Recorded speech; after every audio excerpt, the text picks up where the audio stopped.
ನಾನಿವತ್ತು ಚಪಾತಿ ಜೊತೆ ಖಾರ ಖಾರ ಹುಳಿ ಹುಳಿ ಇರೋ ಒಂದು ಕೊತ್ತಂಬರಿದು ಚಟ್ನಿ ಮತ್ತು ಬೆಂಡೆಕಾಯಿ ಮತ್ತು ಆಲೂಗಡ್ಡೆ ಮಿಕ್ಸ್ ಪಲ್ಯ ಮಾಡಿದೆ ಫ್ರೆಂಡ್ಸ್. ಮಸ್ತಾಗಿದ್ದು ಫ್ರೆಂಡ್ಸ್.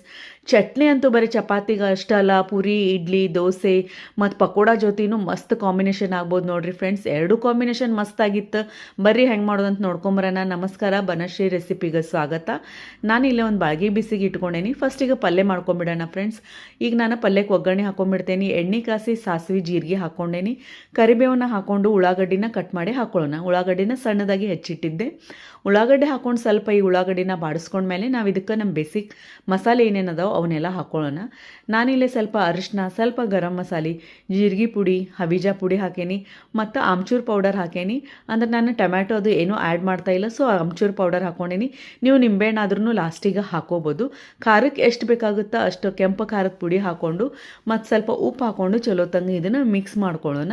ಈಗ ಇದಕ್ಕೆ ನಾನು ಮೊದಲೇ ಹುರಿದಿಟ್ಟಿರೋ ಅಂಥ ಬೆಂಡೆಕಾಯಿನ ಹಾಕ್ಕೊಳ್ಳೋಣ. ನಾನು ಬೆಂಡೆಕಾಯಿನ ಗಾಲಿಯಾಗಿ ಕಟ್ ಮಾಡಿಕೊಂಡು ಕೆಂಪಗೆ ಹುರಿದಿಟ್ಟಿದ್ದೆ. ಹಂಗೆ ಬಟಾಟಿನ ನಾನು ಸಿಪ್ಪಿ ತೆಗೆದು ಒಂದು ಕುದಿಸಿಟ್ಟಿದ್ದೆ. ಸಣ್ಣ ಸಣ್ಣ ಪೀಸ್ ಮಾಡಿ ಬಟಾಟಿನೂ ಹಾಕ್ಕೊಂಡು ಎರಡೂ ಚಲೋ ತಂಗ ಇದನ್ನು ಮಿಕ್ಸ್ ಮಾಡಿಕೊಂಡು ಒಂದು 2 ನಿಮಿಷ ನಾವು ಇದನ್ನು ಬೇಯಕ್ಕೆ ಬಿಟ್ಬಿಡೋಣ. ಅಂದ್ರೆ ಬೆಂಡೆಕಾಯಿ ಮತ್ತು ನಮ್ದು ಆಲೂಗಡ್ಡೆ ಮಸಾಲೆ ಜೊತೆ ಚಲೋ ತಂಗ ಹೊಂದ್ಕೊಳ್ಳಿ ಅಂತೇಳಿ. ಈಗ ಇದಕ್ಕೆ ಸಣ್ಣಗೆ ಹೆಚ್ಚಿಟ್ಟಿರೋ ಕೊತ್ತಂಬರಿ ಹಾಕೊಂಡ್ಬಿಟ್ರೆ ನಮ್ಮ ಸಿಂಪಲ್ ಬಟ್ ಟೇಸ್ಟಿಯಾಗಿರೋ ಬೆಂಡೆಕಾಯಿ ಮತ್ತು ಬಟಾಟೆ ಮಿಕ್ಸ್ ಪಲ್ಯನೂ ರೆಡಿ ಆಗೈತಿ ಫ್ರೆಂಡ್ಸ್. ಈಗ ನಾವು ನೆಕ್ಸ್ಟ್ ಚಟ್ನಿ ಹೆಂಗೆ ಮಾಡೋದಂತ ನೋಡ್ಕೊಂಬರೋಣ ಬರ್ರಿ ಫ್ರೆಂಡ್ಸ್. ನಾನಿಲ್ಲೇ ಮಿಕ್ಸರ್ ಜಾರ್ ತೊಗೊಂಡೇನಿ.